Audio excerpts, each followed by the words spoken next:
Has Tim Cook stayed too long at the party?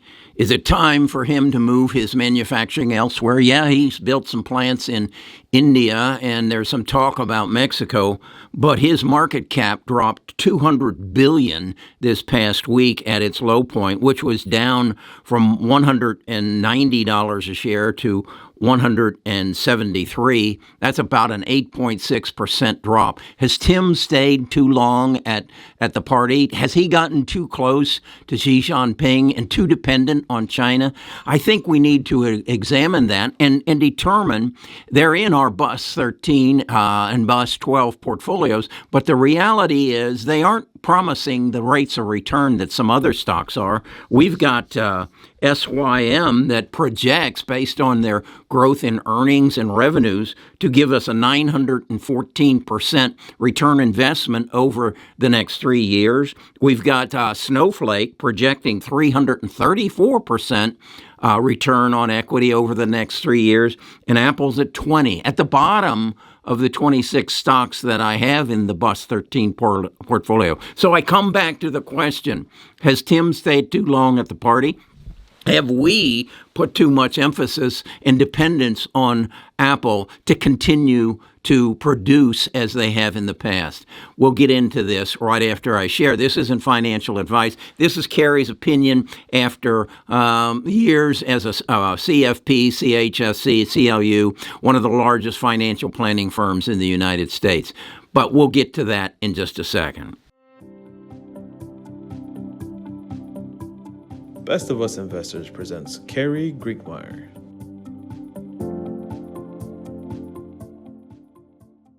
This drop in Apple's price is all prompted by the words coming out of the Communist Party that don't use iPhones, a edict or a rumor that we have heard that was put out by the Communist Party to the state-owned and state-run companies in China. This is not only a problem for Apple, but it is a problem for the United States because, like Apple, China is our largest trading partner, or was our largest trading partner. It has recently been replaced by Mexico. In fact, Mexico jumped past not only China, but Canada. Here's a chart that shows you exactly what that looks like. And you can see that they ran kind of close together and were affected by Donald Trump's tariffs on Chinese goods, and then was also affected dramatically by the COVID. But as we move beyond the COVID situation,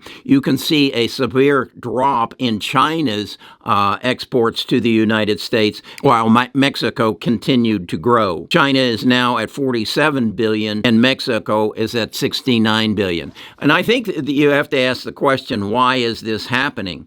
Well, we know it's happening for national security reasons, and we're putting national security in front of low prices. But the reality is the cost of labor in China has climbed over the last 20 years, and Mexico, it's almost as cheap as that of China at this point. Also coming into that is the climate policy. We don't like that China burns a lot of coal, whereas in Mexico and Canada, it's much more efficient and produces much less damage to our atmosphere. And then we witnessed, as a result of the COVID, our supply chain dependency. You can remember the times when Ford had cars sitting in parking lots because they couldn't get the chips to keep your cars running. And then there's the worsening relationships between the U.S. and China. And Mexico fits into the new move of nearshore manufacturing. And so there's been a large movement of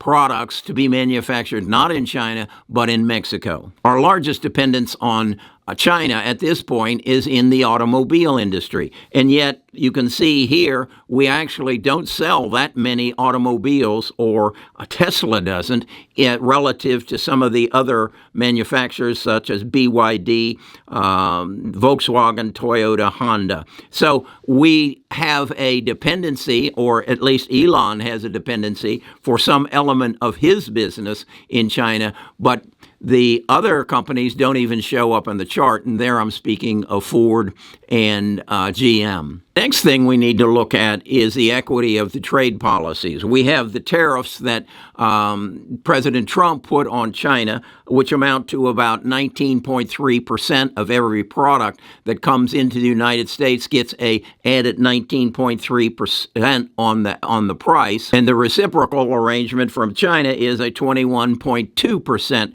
increase on price on U.S. products coming in to China, whereas tariffs on other World Trade Organization members pay 9% to our 21.2% tariffs. So China has ill feelings towards us as we have ill feelings towards them, whereas we have a free trade policy between the U.S. and Mexico. So it's a much better position, and it offsets heavily the cheap labor that used to be in China, and that, as I said, is going away. So this lends to my investment policy over the last 3 years to stay away from China. I own no China stocks. I don't talk about China stocks. I'm not a big NEO fan or Xing EV fan or Baidu or Tencent. That's not where I play the game. That's not where I live. That's not who I want to support. So I have not been dependent on China like Tim Cook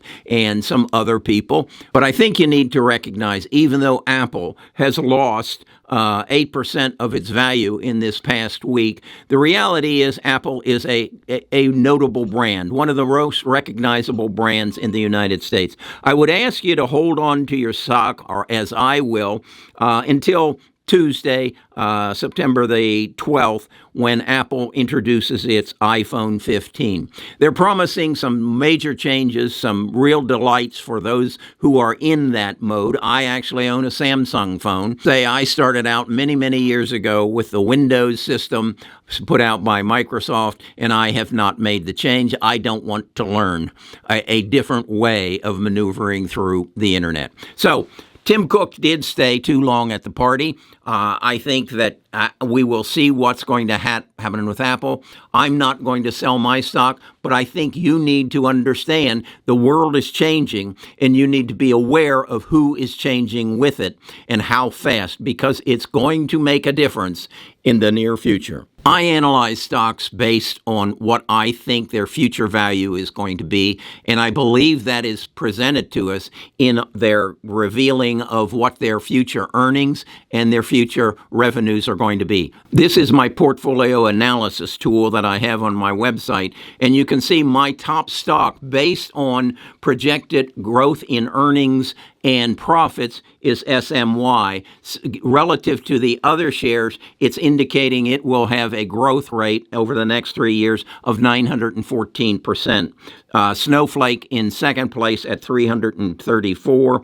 And as you can see, Apple is all the way down at the bottom with a projected growth rate over the next 3 years based on their indications of growth of revenues and income of 20%. So Tim stayed at the party too long, but I'm not going to reduce my shares. I believe in Apple. I believe in Tim Cook.